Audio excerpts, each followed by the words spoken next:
Bom, então o nosso tema nessa tarde existe uma filosofia espírita ou todo espírita é filósofo? Esse foi o tema escolhido pela espiritualidade, né, para que nós pudéssemos realizar essa tarefa, né? Então, essa palestra ela é baseada no livro Agonia das Religiões, né, de autoria de Herculano Pires, né? Ele, inclusive, eu estava em dúvida se ia realizar essa tarefa hoje, não é? Porque não tive tempo suficiente para poder organizar essa palestra, né? Mas ontem ele esteve comigo e passou todas as dicas e pediu para que fosse realizado, né? Então, a gente tem que fazer, né? Temos que realizar esse trabalho. Em todo o trabalho que nós nos propomos a fazer, é importante saber que o que nós precisamos, na verdade, é de boa vontade. Se a gente tiver boa vontade, já estamos praticamente com o trabalho pronto, né? Querer e ter boa vontade, né? Então, o universo todo, ele começa a nos favorecer, começa a nos auxiliar, não é? E não foi diferente dessa vez, né? Então, todos nós sabemos que a doutrina espírita, ela tem um tríplice aspecto, não é? De filosofia, de religião e de ciência. Então, a doutrina espírita, ela atua nessas três áreas, né? E o que nós queremos saber, né, é como ela atua na área específica, mais da filosofia, não é? Mas eu vou passar por todas essas três áreas para a gente ter uma ideia de como a doutrina espírita, ela atua na ciência, na filosofia e na religião, não é? Então, a ciência normal, não é, que todos nós, o homem material estuda, não é? Então, ela observa, ela experimenta, mede, conclui e faz suas previsões diante de todas essas experiências que são feitas, né? Então, ele faz uma experiência e faz uma previsão de acordo com o resultado obtido, né? Então, o espiritismo ele é ciência, pois que viu os fatos, estudou, pesquisou, experimentou, adotando métodos próprios e muitos rígidos. Adquiriu um conjunto organizado de conhecimento sobre a existência e comunicabilidade dos espíritos e nos demonstra com provas irrecusáveis essa realidade. Ora, quem conhece a doutrina espírita sabe muito bem como ela foi codificada, não é? Nós temos 5 livros, né, da codificação, e esses livros foram codificados através das mensagens enviadas pelos espíritos para Allan Kardec.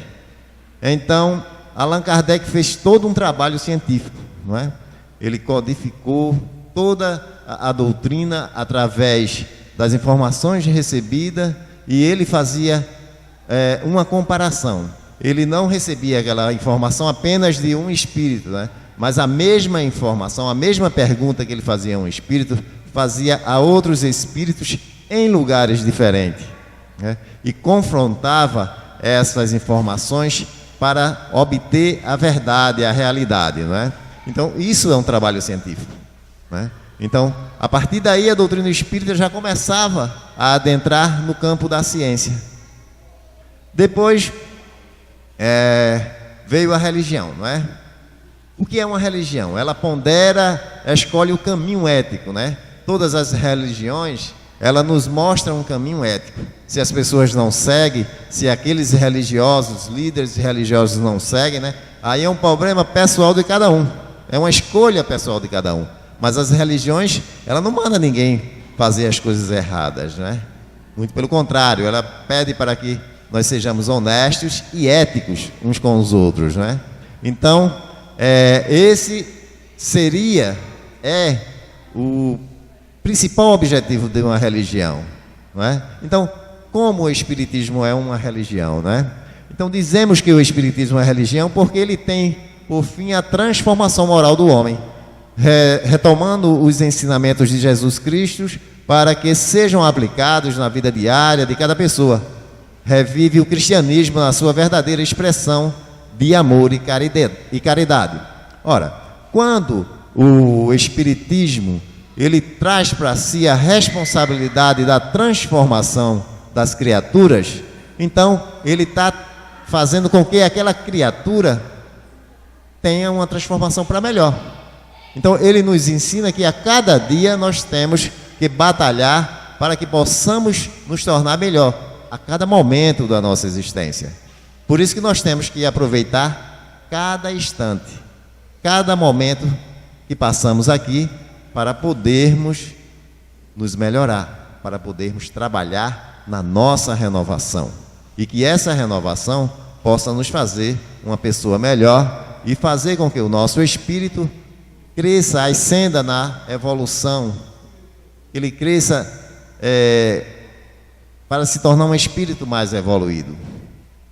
Então, dessa forma, a doutrina espírita, ela também é uma religião, né? Agora nós vamos ver o lado filosófico, né? O que seria a filosofia, né?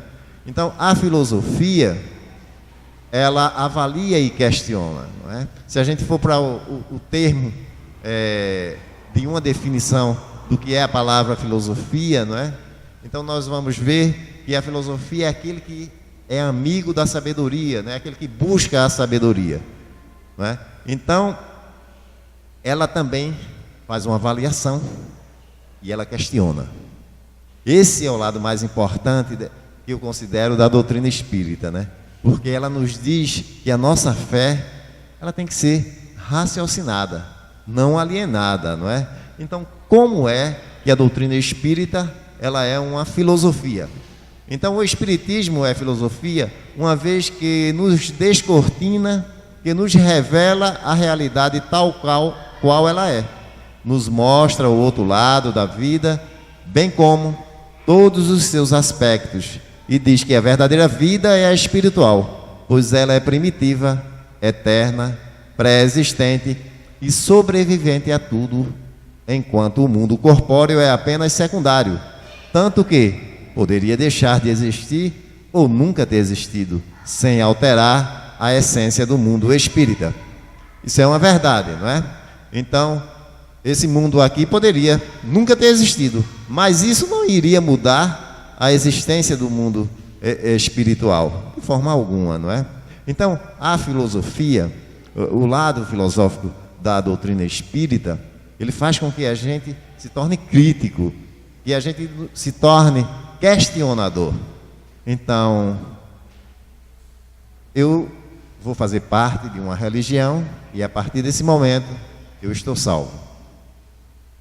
Por que eu estou salvo? Porque você vai fazer parte dessa religião? Então, o que é que garante que você realmente está salvo? Então, é esse lado crítico que nós temos que ter. Não, você está salvo porque nós garantimos. Não, isso não é resposta, né? Então, tem que ter uma base sólida nessa resposta. Tem que ser uma resposta consistente, né? Então, se você diz que eu estou salvo, eu quero saber por que é que eu estou salvo, né?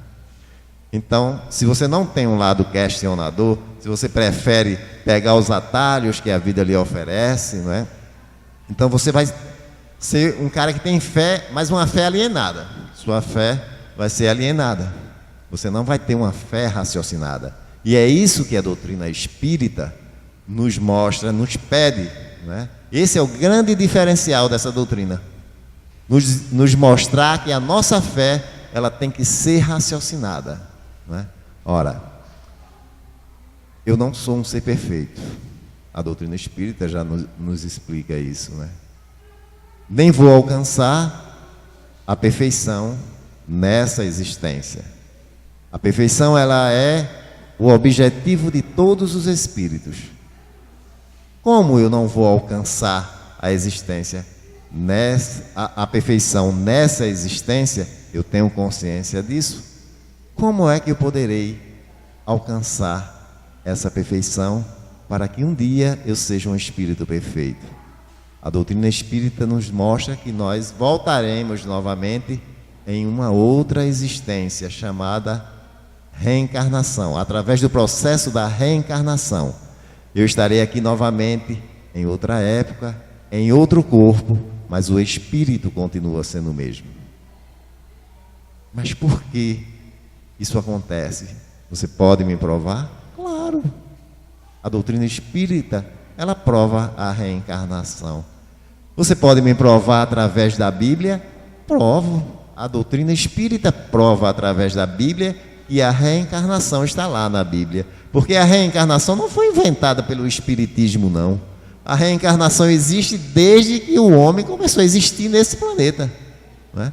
Apenas a doutrina espírita deu esse nome, né? Esse nome foi criado pela doutrina espírita e nos mostrou que esse processo faz parte da vida de cada um, né? E se você for analisar a Bíblia, você vai ver do Velho Testamento ao Novo Testamento fatos que mostram que a reencarnação existe, né? Não vou mostrar aqui porque não é o caso, né? Se alguém tiver dúvida, depois a gente pode dizer, não é? Mas está cheio de reencarnação lá na Bíblia, né? Mas se eu não quero essa prova através da Bíblia, né? A Bíblia, eu vejo a Bíblia como um livro que foi escrito por homens, né? A minha visão não é a visão daquele que diz que a Bíblia é um livro sagrado que foi escrito por homens inspirados por Deus. Então, eu vejo a Bíblia como um livro normal, comum, né? Que foi escrito por homens como nós somos, por seres como nós somos, sujeito a erros e acertos. Então, sem ser na Bíblia, como é que eu posso provar a reencarnação? Ora, é muito fácil também, não é? Pelo bom senso, a gente sabe que não poderemos alcançar essa existência. Nessa existência, a perfeição, né? Então, teremos que alcançar de uma certa forma, né? Se não iremos alcançar, teremos que ter outra existência, né? Isso nos mostra que a vida, além de ter uma continuidade depois dessa vida, né? Ela irá nos possibilitar um retorno, seja nesse planeta ou em qualquer outro planeta, de acordo com o nosso merecimento e de acordo com o nosso crescimento espiritual, né? Então, são esses fatos que, através do lado filosófico da doutrina espírita, que nos faz questionador, que nos faz crítico, não é? Ele nos mostra que a doutrina espírita, ela também tem esse lado filosófico, não é? E ela nos mostra que nós temos que ser questionador, com uma fé raciocinada, não com uma fé alienada, como a grande maioria das religiões fazem com que isso aconteça, não é? Então, o Espiritismo é uma filosofia porque, a partir dos fenômenos espíritas, dá uma interpretação da vida respondendo questões como: quem é você?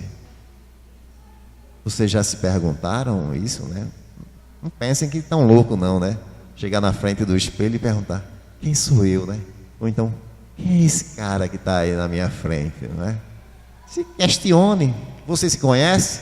Porque é a partir do autoconhecimento que a gente vai poder realmente se desenvolver, não é? É preciso que a gente se descubra, né? Esse autodescobrimento de quem somos realmente nós. E às vezes a vida toda nós passamos e não fazemos esse questionamento, não conseguimos sequer saber quem somos nós, não é? Então, antes de nascer, o que você era? O que acontecia, não é? Era o nada? Não é? O nada não existe, né? Porque se o nada existisse, não seria nada, já seria alguma coisa, não é? Então, logicamente que existia alguma coisa antes de nós, né? Nós não fomos criados no momento da concepção, e muito menos no momento do nascimento, de jeito nenhum, não é? De jeito nenhum. Havia alguma coisa antes, né? E nós temos essa percepção, todo mundo tem essa percepção, né? Alguns sonhos né? E na verdade são fragmentos de memórias passadas que muitas vezes vêm, né? A gente se vê em locais diferentes, em épocas diferentes, com roupas diferentes, numa época diferente. Quem nunca teve essa experiência, né? É muito difícil encontrar alguém que não teve essa experiência, né? Ou uma experiência semelhante a essa, né? Então isso mostra que nós já existíamos antes dessa existência e iremos continuar a existir, né? Veja que possibilidade a doutrina espírita nos mostra, né? Nos coloca na nossa frente, né? E as pessoas ainda renegam tudo isso, né? Preferem sofrer, preferem achar que tudo vai acabar, né? E a doutrina espírita, ela nos dá a possibilidade da continuidade. Eu me descobri, eu sou um espírito imortal, né? Eu não vou morrer nunca, né? Eu vou estar sempre vivendo várias experiências. Que possibilidade fantástica é essa, né? E só consegui me descobrir dessa forma, né? Quando conheci a doutrina espírita, né? Quando jovem, eu gostava muito na minha época não tinha internet ainda, tinha que ser através de alguns livros, alguns manuais, não é, que eu comprava quando aparecia nas bancas, e eu gostava daquelas histórias fantásticas de feiticeiros, né? Histórias de buscar a fonte da juventude, né? E eu ficava imaginando, será que isso um dia é possível, você nunca morrer, não é? Ora, não é preciso você se preocupar com isso, né? Porque você não é um corpo, você é um espírito, não é? Então, cuidemos do nosso corpo enquanto o espírito necessita desse corpo. Então, mas um dia teremos que deixar esse corpo, é uma coisa natural, né? Mas o espírito que somos nós continuará a sua existência, as suas experiências, né? E agora de uma forma bem melhor, porque a partir do momento que você se liberta dessa prisão, aí você começa a ter uma possibilidade de vida muito maior. Sua visão se amplia, você não vai precisar usar óculos mais, né? Sua visão se amplia, sua audição se amplia. Você pode estar a milhares e milhões de quilômetros da Terra, e se alguém que gosta de você emite um pensamento, você sente lá. Se alguém emite um chamado, você sente onde você está, e você pode se transportar imediatamente para aquele outro local. São possibilidades fantásticas, né? Que se descortina na nossa frente a possibilidade do espírito. Logicamente, e não é para todos ainda, não é? Nós precisamos nos preparar, trabalhar para merecer, não é? Algumas pessoas, o espírito ele pode volitar, não é? Mas nem todo o espírito volita, não é? Não porque, por exemplo, lá no plano espiritual não vai ter essa lei de gravidade que nos torna tão pesado, né? E às vezes mais pesado ainda para aqueles que querem desafiar esse corpo, né? E começam a ficar cada vez mais pesado. Mas no plano espiritual, não vai ser por você ser um gordinho que você não vai poder volitar, não, né? Mas logicamente que nem todo o espírito vai poder ter essa característica, né? Nós temos um amigo, né, que sempre nos visita na nossa casa, que ele diz, olha, já estou há tanto tempo aqui no plano espiritual e não consegui volitar, eu não sei nem o que é isso, tá entendendo? E ele é um espírito que já tem vários livros dele aí, inclusive psicografado, né, que traz uma contribuição enorme para o espírito, né, para o espiritismo.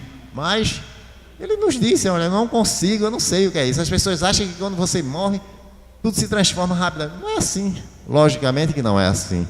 Vai depender muito da sua necessidade, vai depender muito do seu merecimento e do seu grau de evolução também, né? Então, a doutrina espírita nos abre esse leque enorme, não é? Então, depois da morte, o que você será, não é? É outro questionamento, não é? Por que você está no mundo? Por que é que nós estamos aqui? Por um acaso, não é? O acaso a gente sabe que ele não existe, né? Nada acontece por acaso. Então, se a gente está aqui, tem um motivo.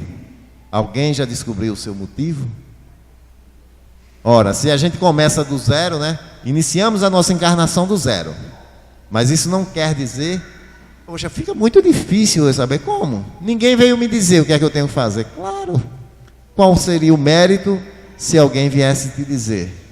Descubra por você mesmo. Você tem todas as ferramentas necessárias para saber qual é a sua missão aqui. A vida lhe dá sinais todos os dias para que você descubra a sua missão. Cabe a você realmente saber qual será a sua missão aqui, o que é que você tem que fazer. Veja as suas deficiências, aquilo que você tem que corrigir no seu ser, não é? Então, comece a fazer isso, né? Já é o começo da sua missão. Então, quando você começa a se autodescobrir, não é? Então você começa a exercer a sua missão aqui no planeta, não é? Porque umas pessoas sofrem mais do que outras, porque uns nascem ricos e outros pobres, porque alguns já trazem do berço doenças congênitas, físicas ou mentais, enquanto outros nascem inteligentes e saudáveis, né? Ora, essas diferenças a gente vê todos os dias, né? Veja a situação daquelas crianças lá na África, não é?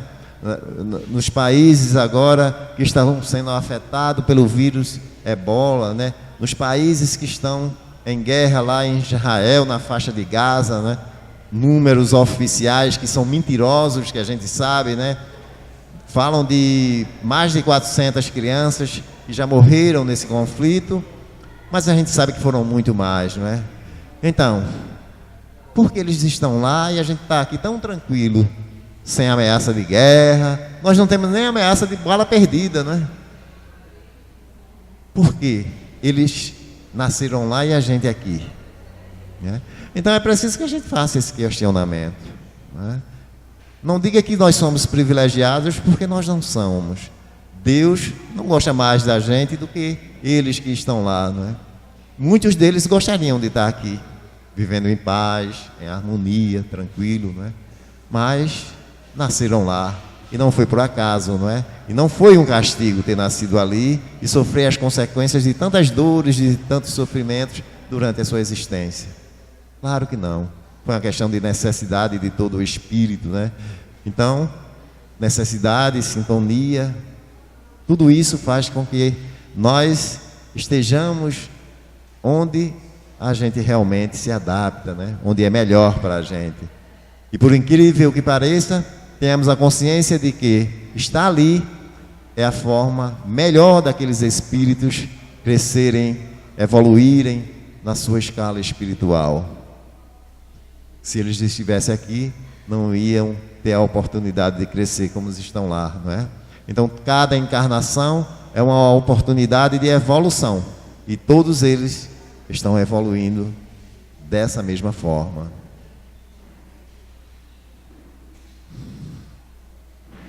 Todo espírita é um filósofo, não é?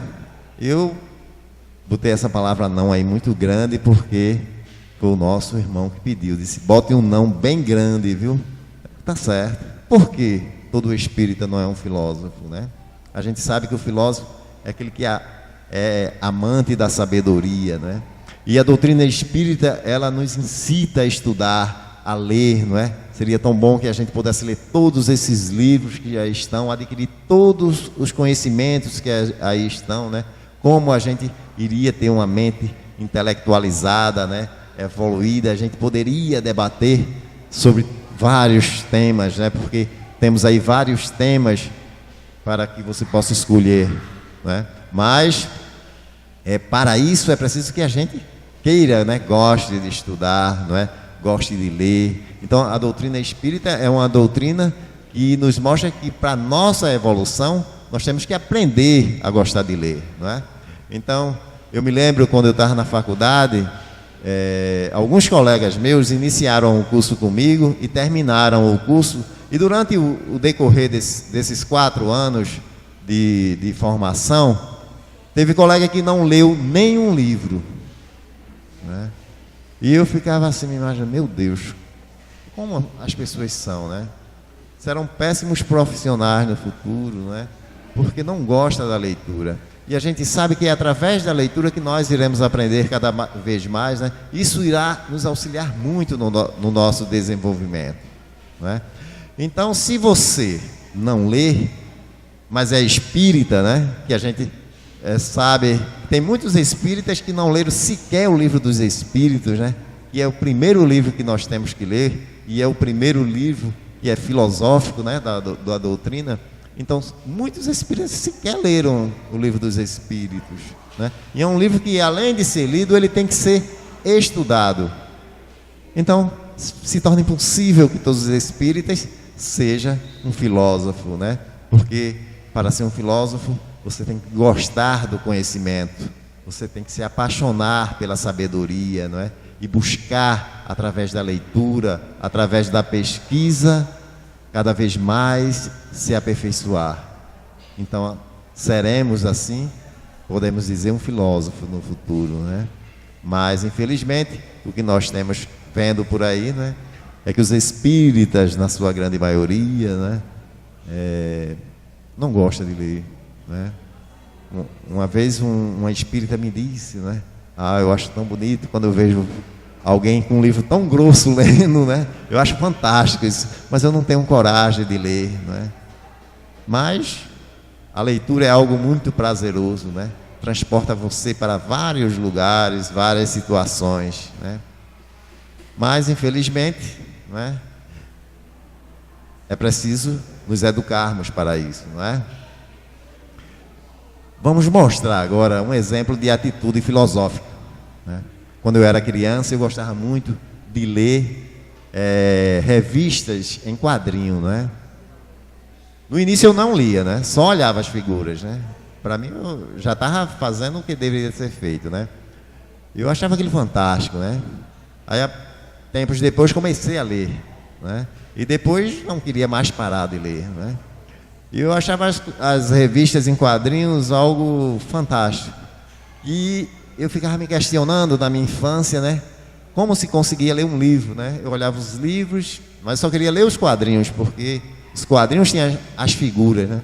Eu não conseguia entender como as pessoas liam um livro que não tinha figura. E eu ficava me questionando isso, né? Eu me lembro que eu fiz essa pergunta ao meu pai, que gostava muito de ler, né? Ele estava lendo um livro sem figuras, né? E eu perguntei a ele, né, como é que se conseguia ler um livro sem figura? Aí ele disse, olha, com o tempo você vai saber. Como você gosta de ler, você um dia vai gostar de ler também um livro assim, sem figura, né? Mas será o tempo que ele vai mostrar isso, né? E realmente, foi só o tempo para que eu lesse meu primeiro livro, né? E a partir daí, não quis mais parar de ler, porque realmente a leitura nos leva a situações fantásticas, né? A conhecimentos, a aprendizagem fantástica, né? Então, eu vou mostrar um exemplo de atitude filosófica através de um quadrinho, de uma história em quadrinho, não é? Que ontem eu pesquisando eu encontrei na internet, né?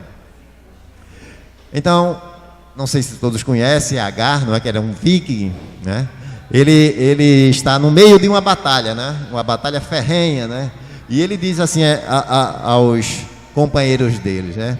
Nós venceremos, homens, porque lutamos pelo que é certo. Veja bem, então por que nós lutamos pelo que é certo? Na concepção dele, ele disse, nós vamos vencer, estamos lutando pelo que é correto, né? Então o bem sempre vence, né? Essa é a concepção que nós temos, né? Mas alguém teve uma mentalidade crítica naquele momento, né? E questionou, né? Tem uma pergunta H, né? Aí ele faz a pergunta e diz assim, se estamos lutando pelo que é certo, por que eles estão lutando tão arduamente pelo que é errado, né? Porque a batalha estava sendo ferrenha, né, naquele momento, né? Então, aqueles que ele dizia que estavam lutando pelo que é errado, né, estavam lutando arduamente, porque eles acreditavam que estavam lutando também pelo que é certo, né? Então, isso nos mostra o seguinte, né? A nossa verdade, ela não é igual à verdade do outro lá fora. Aquilo que é verdade para a gente, não é verdade para os outros, né?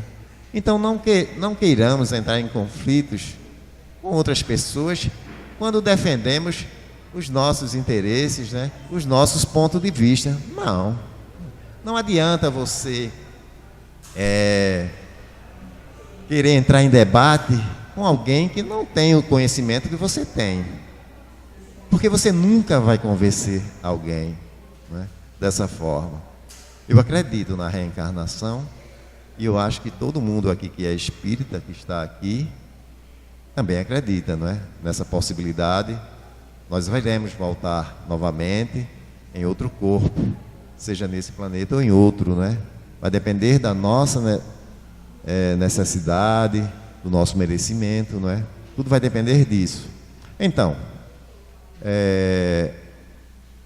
se a gente for conversar com o nosso irmão evangélico, ele não acredita em reencarnação.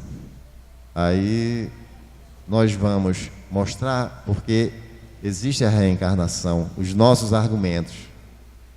Mas mesmo assim, eles continuam sem acreditar, porque eles já têm incutido na sua cabeça, não é, essas informações, e eles não estão preparados ainda para essa informação. Então não adianta, você pode dizer 1000 vezes a ele que a reencarnação existe, mostrar por A e por B que a reencarnação existe, e eles vão continuar a achar que a reencarnação não existe. E vocês não vão conseguir mudar aquela pessoa. Pelos argumentos, não. Então, não adianta a gente querer mudar ninguém, não é? Porque nós não iremos conseguir mudar ninguém. Mas existe uma forma de mudar as pessoas. Alguém sabe? É isso mesmo, né? Nós só conseguimos mudar alguém pelo nosso exemplo, né? Quando um pai bebe ou fuma, ele pode ter moral para dizer que o filho não faça isso? De jeito nenhum, né? Ele não dá exemplo, né? Mas se ele não bebe, não fuma, dificilmente o filho também irá fazer isso, né? Se ele tiver uma orientação adequada dentro da família, né? Pode ter certeza, né? Porque na minha família eu acho que eu não conheço, mas não tivemos casos de uso de droga, né? E meus pais sempre conversaram comigo, né? Sempre procuraram nos mostrar o caminho correto que a gente deveria fazer, né? Percorrer na nossa vida. E eu me lembro que eu fui estudar em Garanhuns, no internato, né? E lá tinha gente de tudo que é lugar, né? Vários estados, né? E a droga corria solta lá dentro, né? Principalmente porque naquela região do Agreste, né, o consumo de maconha naquela época, final da década de 80, era enorme, né? E naquela região se cultivava, ainda se cultiva, né, bastante, né? E a facilidade de você adquirir era muito grande, né? Então eu tinha vários colegas que usavam a droga, mas nunca tive vontade, nunca tive nem curiosidade de experimentar. Não. Até hoje não sei, né? O que é você fazer uso de uma droga, de um entorpecente, né? Não utilizei, né? E isso eu devo a quem, né? Aos exemplos que eu tive da minha casa, né? Então você vai poder mudar alguém através do seu exemplo, né? Não se preocupe em debater com ninguém, não é? Quando as pessoas falam da doutrina espírita, né? Querendo desvalorizar essa doutrina, né? Nós mostramos através do nosso trabalho que não é bem assim, né? Então isso vai fazendo com que as pessoas comecem a se questionar. Puxa, aí, esse pessoal ajuda as pessoas, né? Pratica caridade, faz o bem, né? Então não é bem aquela informação que eu tinha dessa doutrina, né? Tem alguma coisa diferente aí, não é? Então, o nosso exemplo começa a mudar, né? Quando a gente sai à rua para fazer uma campanha do quilo, as pessoas nos observam. Alguém para observar, pode ter certeza, né? E fica achando incrível, né? Poxa, né? Eu não tinha coragem. Quantas vezes a gente não escutou isso, né? Eu não tinha coragem de fazer esse trabalho, né? Sair com um saco na mão pedindo, e mais para os outros, né? Para pessoas que eu nem conheço. Então isso faz com que as pessoas comecem a refletir, né? Espera aí, é espírita. Aquele cara é espírita, né? Então, como é que a doutrina é ruim se ele faz o bem? Né? Foi o que Jesus disse, né? Se o fruto é bom, é porque ele veio de uma boa árvore, né? Então não pode ser a árvore ruim e o fruto bom, de jeito nenhum. Então o nosso exemplo fará com que exista as mudanças, né? Então, esse é o primeiro questionamento, a educação pelo exemplo, né? Vamos educar pelo exemplo, né? Não adianta você estar por trás de um rótulo religioso, de jeito nenhum, de maneira alguma. Então, você tem que mostrar o seu trabalho, sua atitude, não é? A sua convivência.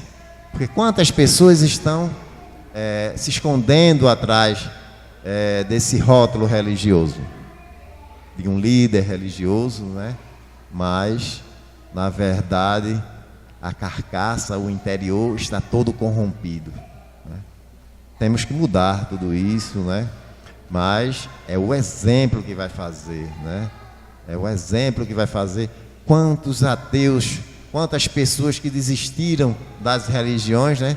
Pelas atitudes dos religiosos. Quantos? São inúmeros, né? Mas só que a gente não tem que se guiar por uma atitude negativa de uma criatura. De jeito nenhum. Nós temos que nos guiar pelas atitudes positivas. É dessa forma que nós temos que nos guiar, não é? Então, qual a emoção que modifica nossos desejos? Preferimos outorgar a outrem os sucessos ou os fracassos, esperanças ou desesperanças sobre o dístico de instituição meramente religiosa, né? Ora, as pessoas muitas vezes, né, espera, né, quer alcançar alguma coisa, mas espera que isso venha ao seu encontro, né? Então muitas vezes sofremos e a culpa não é nossa, né? Estamos colocando a culpa em outras criaturas, né? É preciso que a gente entenda o seguinte, né? Todo o sofrimento, toda a felicidade que nós passamos é fruto do nosso trabalho, fruto das nossas conquistas. Você não pode culpar ninguém pelo seu sucesso, nem pela sua dor, de jeito nenhum. Se você sofre, a culpa é sua, pode ter certeza. Se você tem sucesso, o mérito é seu, pode ter certeza, não é? Mas que isso não sirva de orgulho para ninguém, não é? Não bata no peito e diga assim, isso foi eu que fiz, né? Porque, na verdade, nós não criamos nada, né? Tudo já existe. Quando você cria alguma coisa, já existia antes de você criar. Só que você teve a percepção de querer lutar por aquilo e conquistar. Então, são esses fatores que fazem com que a nossa vida seja um sucesso. São esses fatores que fazem com que a gente se encontre com a felicidade, não é? Mas, quando não conseguimos, ou quando não queremos medir esforços para conquistar, o que é que acontece? A dor nos visita, né? Então, costumamos a sofrer. E tudo isso faz com que, às vezes, a gente reclame e diga que a culpa é de alguém ou de alguma instituição, né? Não, a culpa foi sua, de alguma escolha que você fez, não é? Então, não culpe ninguém, nem pelo seu sucesso, nem pelo seu fracasso. Pode ter certeza que foi uma escolha que você fez em algum momento da sua vida que veio culminar com aquele momento que você está passando. Como podemos alcançar o nosso self, né? Entender, ensinando e entendendo, malsinando. Aquele que sabem, quase sempre, a nossa quanto mais de decepção, né? Aqueles que sabem, quase sempre a nossa quanto mais decepção, né? Então, é preciso que a gente comece a se conhecer, não é? quando você começa a fazer essa viagem ao seu interior, né? Então você começa a se autodescobrir.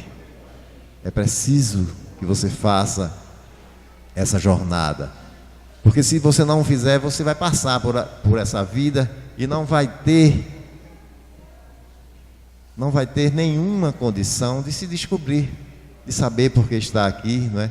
Saber todos aqueles questionamentos que nós fazemos, né? E todos esses questionamentos, com certeza, ele é feito e ele nos leva a esse autodescobrimento, não é? Existe agonia em sua religião? Para qualquer contribuição, precisamos de liberdade, simplicidade e largueza do espírito, né? Ora, as religiões... Dona Elza, por gentileza, pega esses meninos, coloca numa sala ali, para eles ficarem numa sala.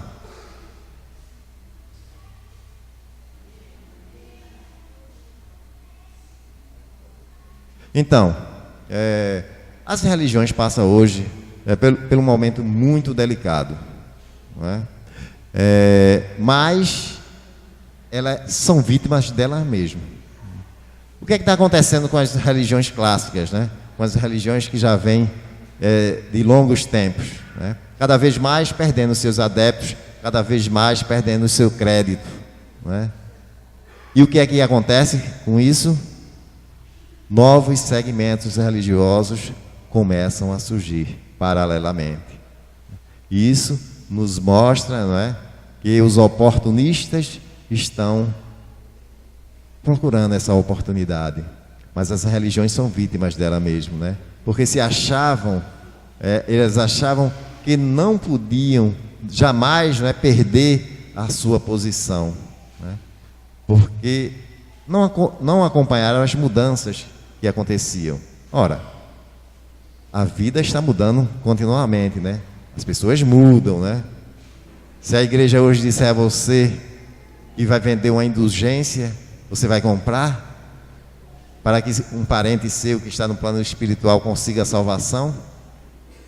Era isso que acontecia no passado, né? A igreja vendia as indulgências para que um filho, um esposo, né, uma esposa, um irmão pudesse alcançar a salvação, né? Então, se você comprasse a indulgência na igreja, seu irmão estaria salvo, né? Seu ente querido estaria salvo lá no plano espiritual, né? Se fizer isso hoje, quem é que vai comprar? Ninguém, né? Eu acho que ninguém vai... Pode ser até que tem alguém, né? Porque eu me lembro de um caso que acontecia aqui em Ribeirão, né? De um pastor que tinha um programa na rádio, e ele começou vendendo terrenos no céu, né? Isso não é mentira não, é a mais pura realidade. E teve pessoas que compraram esse terreno, né? Em pleno século XX, pessoas compraram terrenos no céu, de um pastor que estava vendendo, não é? E isso virou um caso de polícia, né? Porque ele perdeu o programa na rádio, né? E teve que, não sei se teve ressarcir algumas pessoas, né? E teve um caso de uma senhora que já tinha vendido todos os móveis da casa e já estava vendendo a casa, né? E foi nesse ponto que a família interviu, né? E foi nesse ponto que ele realmente teve que abandonar essa ideia e saiu até aqui da cidade, né? Mas é só que nós não estamos mais nesse tempo de acreditar nessas coisas, não é? Então, acreditar nisso tudo faz com que a nossa mente não seja questionadora, né? E nós precisamos questionar para ter certeza de onde é que nós estamos pisando, que caminho nós estamos trilhando. Então, a culpa dessa agonia religiosa hoje, né, pela qual as religiões passam, são delas mesmas, né? Porque não se prepararam para essas mudanças e deixaram que as coisas acontecessem.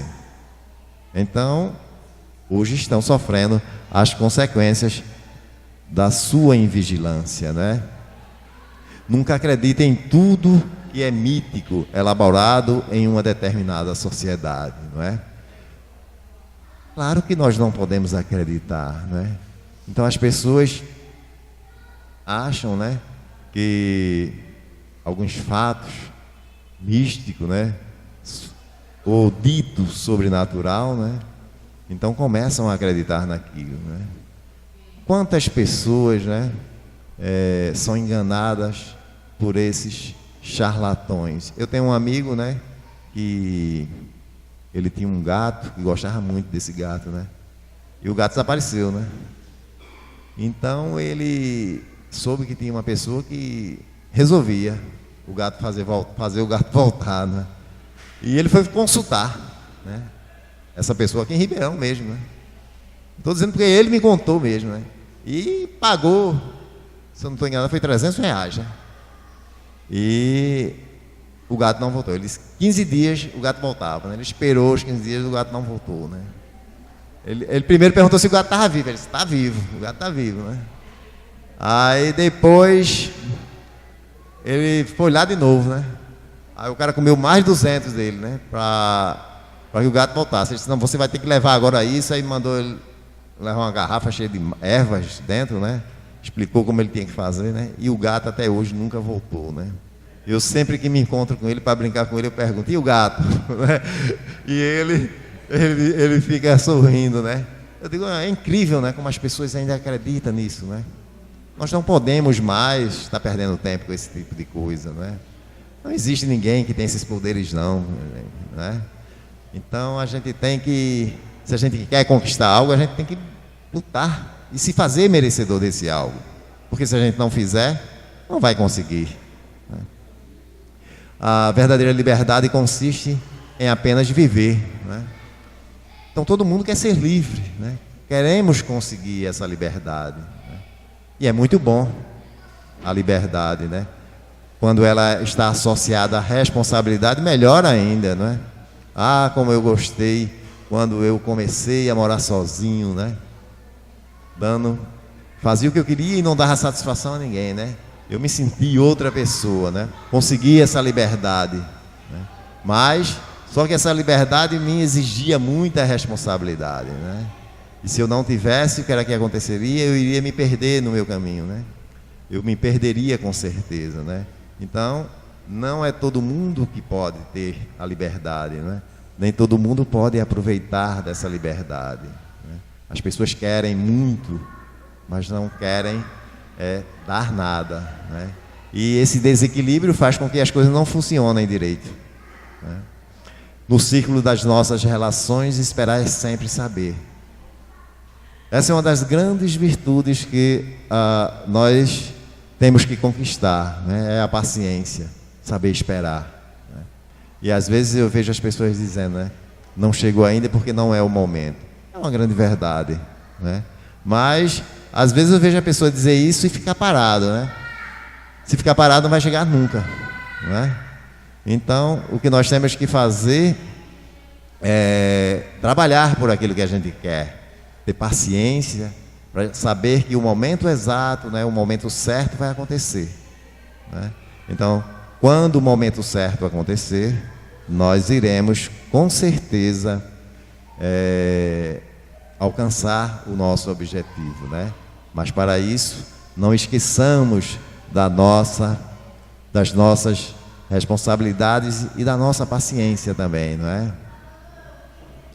Então, eu coloquei essa figura aí, não é? Dessa criatura aí em plena agonia. Eu acho que ele está na agonia, né? E foi um pedido do nosso irmão, né? Falasse sobre os religiosos e sua trajetória, né? Qual a base da sua fé, né? Em que se baseia a nossa fé? A gente tem visto tantos religiosos, né? Tantos exemplos. Eu às vezes me acordo de madrugada, né? Ligo a televisão, aí vejo sempre aqueles programas religiosos com aqueles pastores, e eu gosto de assistir para ver como é que eles agem, não é? Sua maneira de agir, eu acho incrível, né? Como eles têm uma facilidade de oratória, de mostrar às pessoas que deve contribuir, que deve fazer isso, né? E eu fico me perguntando, né? Qual será a verdadeira contribuição que uma criatura dessa está dando? Qual será? Né? Fica difícil, né? Nós sabemos que nós estamos passando por um momento de transição do nosso planeta, né? E aquele que não trabalhar pelo bem não vai voltar mais para aqui, né?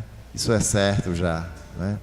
Então, a trajetória desses religiosos, né? Eles têm tirado muita gente de um caminho, né, para levar para outro. Mas não pense que esses que estão saindo e seguindo eles, que a culpa vai ser só dele, não. Você também tem a sua parcela de culpa. Aqueles que escolhem seguir esse caminho também têm suas parcelas de culpa. Afinal, é uma escolha sua, né? Você foi em busca de uma vantagem. Você foi em busca de um objetivo que achou que por ali seria mais fácil você conseguir, né? Então, com certeza, você vai fazer parte do time dele, né? Nós tivemos recentemente inaugurado no nosso país um templo religioso, né? Uma obra realmente faraônica, né? Que na sua inauguração muitas pessoas importantes do nosso país estavam lá, né? Inclusive a nossa presidenta, né? E veio jornalistas de mais de 100 países, se eu não estou enganado, 134 países estavam representados com jornalistas para a inauguração desse templo, né?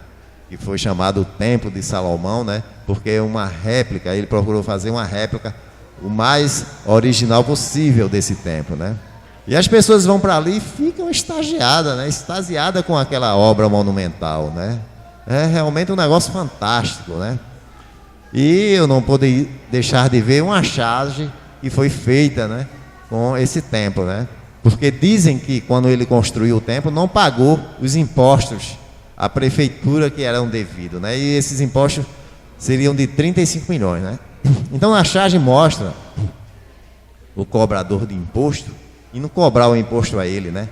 E nesse momento Salomão está ao lado dele, né? Aí quando o cobrador de imposto cobra esses impostos dele, ele diz: não, o templo não é meu, o templo é de Salomão. Aí Salomão, que está ao lado dele, né, diz assim: então se o templo é meu e eu vou ter que pagar essa dívida, eu vou fazer o seguinte, vou agir com inteligência como eu fiz no passado, né? No caso das duas mães que queria o filho, né? E Salomão mandou cortar no meio, né? Disse: dê a metade para cada uma. Se todas as duas estão dizendo que é mãe, né? Então corta o menino no meio e dá a metade para cada uma. E a mãe verdadeira disse: não, eu abdico, pode dar o filho para ela. E ele disse: a mãe verdadeira é essa, que abdicou para que o filho não fosse sacrificado. Ele agiu ali com sabedoria, porque ele tinha muita sabedoria, não é?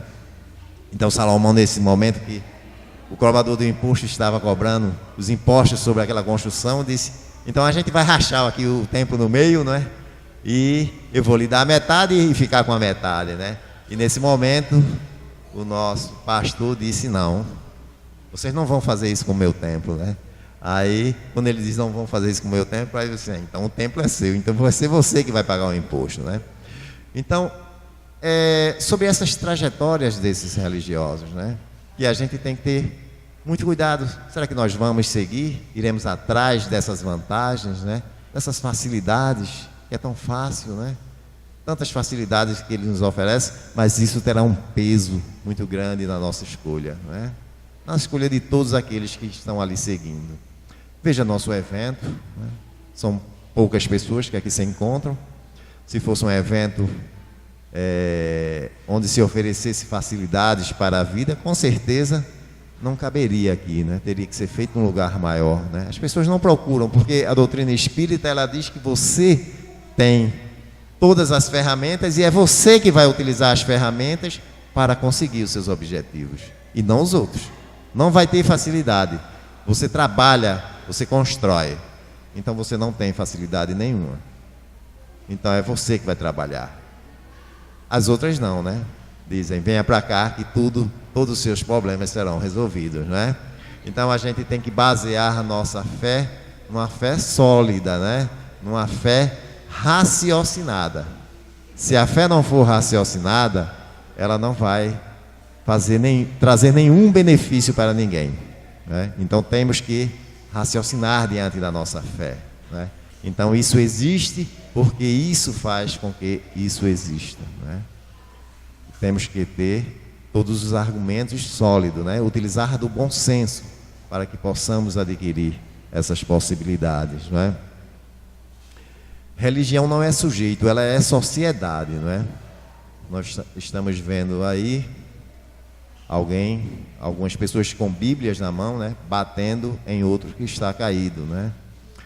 Então não vai ser a religião, né? Um indivíduo, né? O pensamento de um indivíduo, né? Que vai fazer com que toda uma comunidade mude, não, né?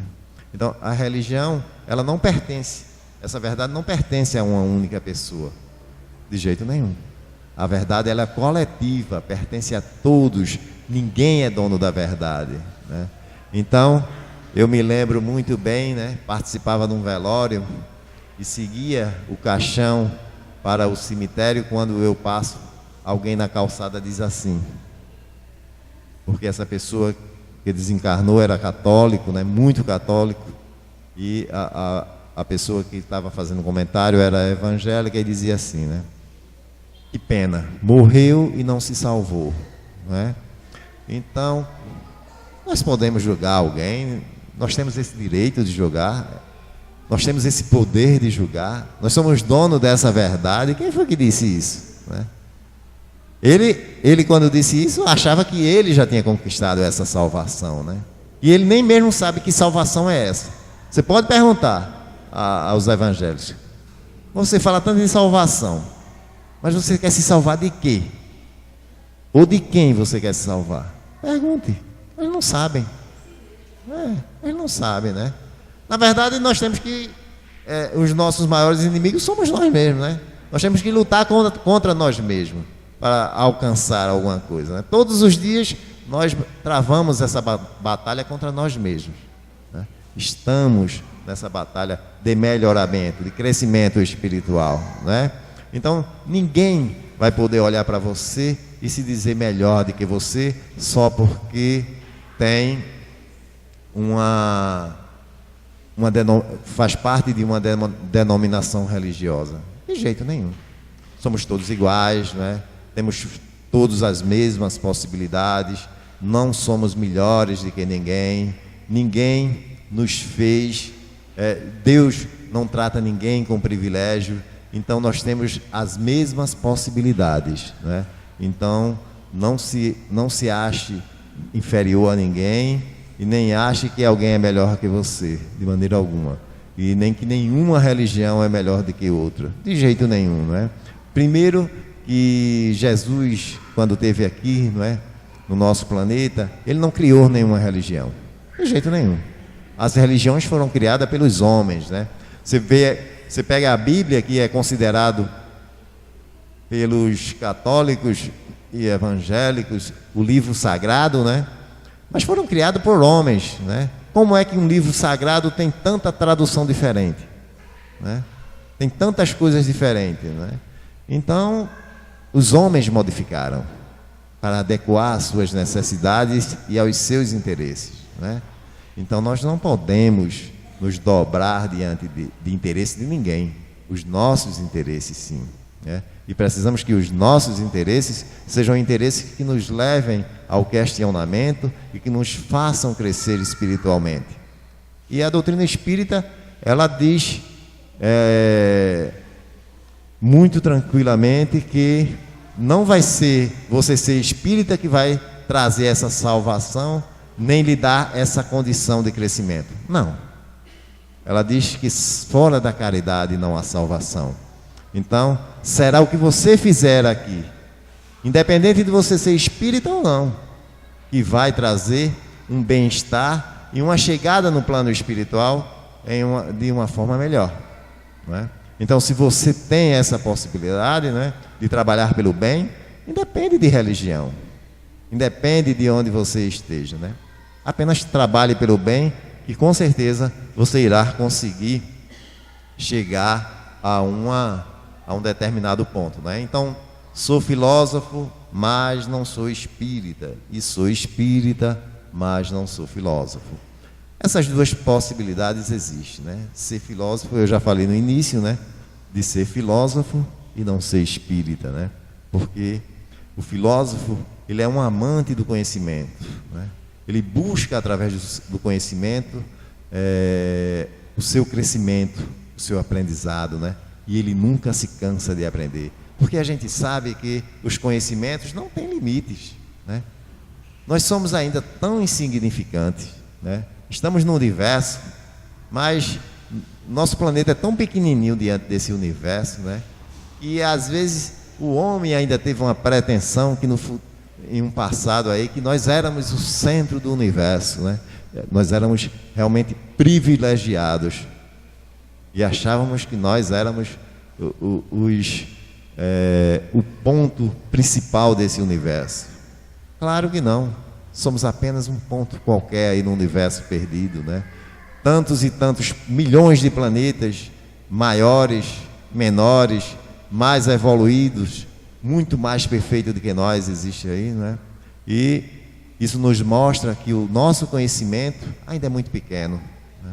E se você ler o livro Amanhecer de uma Nova Era, você vai ver que nós estamos já recebendo a visita de seres de outros planetas, né, que estão encarnando no intuito de nos auxiliar no nosso progresso. E quando eles questionados por espíritos oriundos da Terra, para que eles falassem do seu mundo, ele dizia o seguinte: olha, eu não posso falar, porque seu idioma, ele não tem palavras para que eu possa mostrar o que existe lá. Veja, a nossa linguagem ela é tão pobre que não tem como mostrar como é um mundo mais avançado, mais evoluído. Nós não temos palavras para mostrar a evolução deles. Ele diz, por exemplo, existem cores no meu planeta que não existem no seu planeta. E eu não tenho como dizer que cor é essa para você. No seu vocabulário, não. Existe a natureza lá, ela se manifesta de uma forma tão diferente que eu não posso dizer a você como é a natureza no meu planeta, porque eu não tenho palavras no seu idioma para poder expressar tudo isso, não é? Então, o nosso conhecimento ainda é muito pequeno. É preciso que a gente tenha consciência que nós temos que aprender muito ainda. E ainda teremos muitos conhecimentos novos chegando, né? Eu tenho pena quando eu vejo as pessoas presas ao passado, que não querem se modificar, não querem evoluir e acham que conhecimento é só aquilo, né? Eu digo, poxa, está ficando para trás. Todo mundo está seguindo e essa criatura está ficando para trás. Quando despertar, vai ver quanto tempo perdeu, né?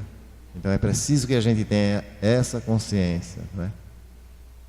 Dize-me como pensas, que não sabereis como és. Porém, dize-me com quem andas e viverei convosco. A gente tem visto, né, um adágio popular semelhante a esse, né? E o nosso pensamento, ele é único, né? Pertence a nós, né? Fui questionado há bem pouco tempo por um amigo do plano espiritual que me perguntou o seguinte: se você tivesse que mudar alguma coisa na sua vida, algo que você fez e se arrependeu, o que você mudaria, não é? E eu disse a ele, né? Ele disse, se arrependa não, porque o tempo que você perdeu, né? Eu disse a ele que tinha perdido o tempo, né? Ele disse, não, o tempo é seu, né? Você não perdeu o tempo não, que o tempo é seu, você faz com ele o que você quiser, não é? Agora, a partir do momento que você desperta para o crescimento, para o conhecimento, né? Então você começa a evoluir, começa a se movimentar em busca do seu conhecimento, né? Mas enquanto você não faz isso, você estaciona, você para, você simplesmente parou, né? Mas saiba que o grande prejudicado foi você que perdeu o tempo, mas o tempo pertencia a você, não era o meu tempo não, tá entendendo? O tempo que você perdeu foi o seu, não foi o meu, né? Nem o tempo de ninguém, né? Então, nós temos que ter essa consciência, né? Esse despertar, né? Então o nosso pensamento, né? Ele é único, é nosso, né? E ele diz também, porém dize-me com quem andas e viverei convosco, né? com quem nós andamos é com quem nós temos sintonia, é com quem nós estamos sintonizados, né? Então, todos nós estamos aqui porque nós temos um interesse em comum, né? Então estamos aqui, nos reunimos hoje nesse domingo, né? Temos alguma coisa em comum. Então, se a gente convive com alguém, porque nós temos sintonia com aquela criatura, né? Então isso vai nos mostrar realmente quem nós somos, né? Vai mostrar as nossas características. E para encerrar, não é? Esse é o nosso irmão, que eu tive contato com ele ontem, né? Grande escritor, tem muitos livros, né? Já está no plano espiritual, conversou comigo ontem. Eu espero que ele goste dessa foto que eu botei, né? Ele disse: bote uma foto minha, mas não bote uma foto daquelas que eu estou parecendo com aqueles vocalistas de bandas, né? Porque ele não gostava muito, ele disse que não gostava muito de pentear os cabelos não, né? E algumas fotos dele, os cabelos estão tudo para cima. Ele disse: não bote aquelas fotos não minha, por favor, né? Bote a minha foto, mas bote uma foto mais apresentável. Isso está certo, eu vou procurar, né? Espero que ele goste, né? Deve estar aqui ao nosso lado agora, com certeza está. Ele disse que estaria nos auxiliando, né? E eu espero que ele goste dessa foto. Eu gostei, né? Está bem apresentável, escrevendo, né? Com certeza fazendo alguma coisa de útil para todos nós, né? Então, da agonia à sintonia, descobrindo o que há de verdadeiro nas coisas que eu sinto, né? Então, vai ser a nossa sintonia, né? Vai trazer tudo aquilo que nós sentimos, né? Se seja agonia, se seja felicidade, né? Tudo vai depender da nossa sintonia. Então, se a gente sintonizar os nossos pensamentos no bem, com certeza estaremos trazendo para nós boas energias, né? Possibilidades de crescimento espiritual e possibilidade de crescimento intelectual, né? Para que a gente comece a se descobrir, para que a gente comece a trazer esse conhecimento que irá nos libertar e fazer com que todos nós atinjam um patamar de evolução que todos nós queremos, né? Que é chegar a essa perfeição. E só poderemos conseguir isso trabalhando no bem, trabalhando para que esse planeta, não é, chegue à condição de planeta regenerado e não pare por aí, não é?